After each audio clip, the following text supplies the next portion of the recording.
So much anger, obviously, so many accusations and counter accusations, and so much of it is made worse by the reporting of the media. So much of this would not be happening, and for two important reasons. I'll explain them both.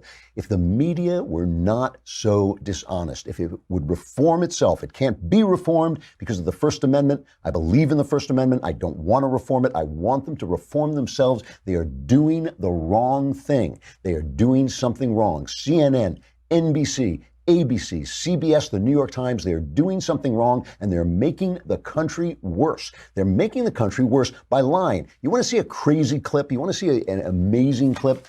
Here is Joe Scarborough agreeing with me. You won't see this often. Quite a few people that we talked to, who I think a lot of them were registered Democrats, raised questions about Dr. Ford's story. Now, that's something in 24/7 news coverage, at least in mainstream media, you never hear anybody talk about. They won't talk about it.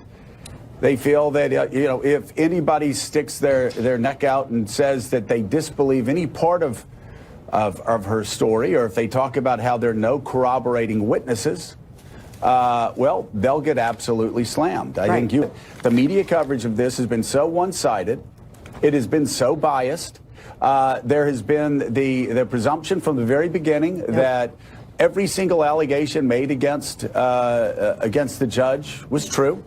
That this is what happened during the run-up to the Trump election. Nobody would even consider the possibility that Donald Trump might win, and so they were shocked by it. Now, nobody has dared say, even the Republicans, that part of Dr. Ford's story just might not add up. See, this means two things, one of two things. It either means that Joe has been taking LSD, or it means that Joe knows, and I'm sure, as I can tell from almost all the reporters, this FBI investigation is blowing up in their faces. They got what they wanted. When Donald Trump said it's a blessing in disguise, he knew what he was talking about. They know that this is coming back, and they are going to look like crap because they reported this story like crap. They did a bad job. Let's just put on one example. Remember the story the New York Times ran that, he threw ice. He got in a barroom brawl, and altercation, or not a brawl, an altercation. And Brett Kavanaugh threw ice at somebody when he was in college. So John Avalon are talking, and Allison Camerata are talking on CNN. Listen to what Avalon says first, and then listen to Camerata's response. I was poking around, and actually, when Stephen Breyer was nominated, Malcolm Gladwell wrote a piece for the Washington Post in '94 that mentions innocuously that he was arrested for underage drinking at Stanford. It is one line in a very long profile that is utterly not relevant to the larger story of his qualifications for office upon nomination. The drinking subplot here runs into questions of credibility. Did he lie? Did he embrace a choir boy standard when he, in fact, was more of a frat boy? But it does seem to me to be a distraction from the larger questions of sexual assault that were raised. And so now we're talking about long ago arrest records for ice being thrown at a bar after a concert. It's, I think, a symbol of the degradation of the debate we're having. I disagree. I think it's I think it's part and parcel of the entire thing. I think that if you are known as a belligerent, mean, fighting drunk, that's relevant. I think that it's relevant to then a woman who says that you would corner her and put your hand over her mouth. Somehow that, I think, makes more sense than if you were just a fun drunk who always fell right asleep. So let's just start with what Avalon said. Stephen Breyer was arrested for underage drinking. And it was one line in a Washington Post piece. That's the first part of this. That's the first part that Allison Camerata didn't address, that the press did not care about Breyer because Breyer is a liberal judge. That's the first thing. The second thing is what she's saying is absolutely absurd. You can get in a barroom fight for all kinds of reasons. Men get in fights all the time. Doesn't mean they do anything to women. It doesn't mean they have any kind of unkindness to women. The idea that if you threw ice at a guy, you're going to also molest a girl, unbelievable garbage. So that right there, you had two examples in 1 minute. In 1 minute on CNN, you had two examples of the unfairness of the press. And what the press does repeatedly, which is the leftist technique, is it organizes us into leftists and haters, right? You're for gay marriage or you hate. You are for, you're against, you're for Kavanaugh, you're for abortion, or you hate women. Whatever it is, there's one side and there's hate. And they talk about, and they create this this world that you have to break out of your imagination to see what they're doing to you. So they'll say to you, you have to believe women when they say they've been raped. You stop for a minute and think, is there a group of people in America who doesn't think that women are sometimes raped? How many people are in that group? Let me guess, none. There are no people in the group of people who think women have never been raped and that some women aren't telling the truth when they say they've been raped. Those people don't exist. So it's not like, good-hearted liberals, leftists who believe in women and evil conservatives who don't believe in women. That's not that organization of people doesn't exist. It only exists in the minds of CNN and the networks and the New York Times. The rest of us want to know, did this person do something to that person? That's the question in front of us, and there is no other. They have this entire imaginary world that the press helps the left create that is just not rape culture. Perfect example, rape culture.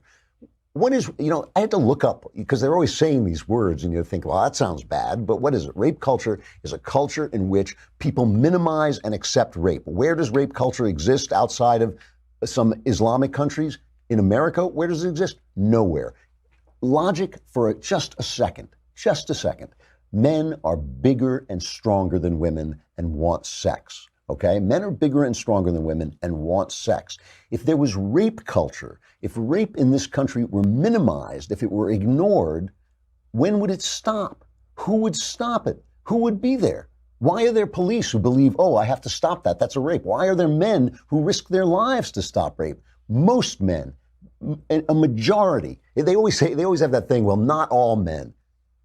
Yes, not all men. Most men will come and help you if they can, if they have the capability, or will at least call the police. If that were not true, close your eyes a minute and imagine what the world would look like. So Steve Crowder, my insane pal, the guy really needs to be put in restraints. I mean, he is out of his mind. He goes to some small Texas college, and he sits down with a table that says, rape culture is a myth, change my mind. This is Steve's, brand, change my mind. And just listen to the way the debate goes. Well, I hope you enjoy this, and I hope that you never get raped because it's horrible. I hope so. And rape culture exists, and you're telling me 1 in 1,000? I can tell you that's bullshit. 1 in 1,900. Do you see 1,900 people standing here? I can guarantee you, multiple people right here have been raped, and this is not 1,900 people. So. How can you guarantee that? And if anybody needs CCPD because they've been raped, good luck, because they don't give a fuck. They don't give a fuck. Film it if you want, post it if you want. I introduced myself to this man, and this man is saying 1 in 1,900? 1,900? According to the FBI, yeah. According to the FBI, 1 in 1,900 people have been raped. I can guarantee that I am not the only one standing here that's been raped. And we are not 1,900. So thank you. And thank you. And I hope you get the hell off our campus. So she seems nice. And, Crowder, if Crowder is the sanest person in the room, there's something wrong with your campus. If Crowder is the sanest person on your campus, you need a new campus. And he is. She's screaming at him. I mean, he's got the information from the FBI.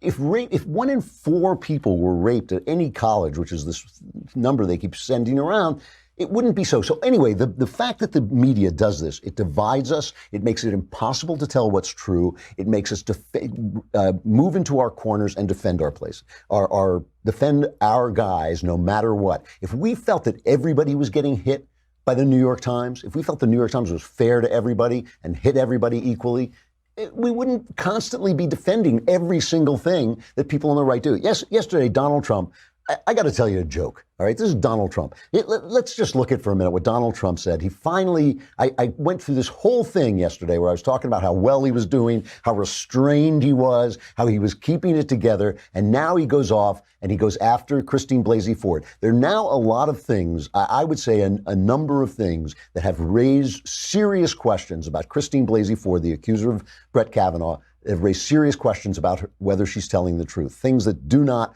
hold together in her testimony. I think these things should be questioned. They should be reported. I think she should have been questioned harder during the hearing. But here's Donald Trump with his version of it. 36 years ago, this happened. I had one beer. right? I had one beer. Well, do you think it was? Nope, it was one beer. Oh, good.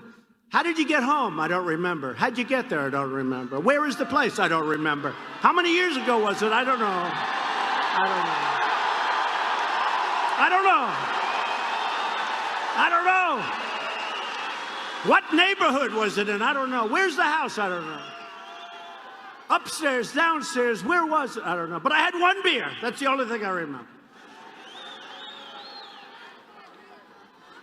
And a man's life is in tatters. A man's life is shattered. His wife is shattered. His daughters, who are beautiful, incredible young kids. They destroy people. They want to destroy people. These are really evil people. See, that's just bad strategy, okay? Now, everyone was saying he mocked her, and some people on the right were saying he didn't mock her. Yeah, he mocked her.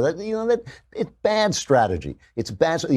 There are only 3 senators who are on the fence, maybe 5, but they're, and 2 of them, at least 2 of them are women. And, what does he want to offend people like that? It reminds me of this old joke. I'll tell this joke.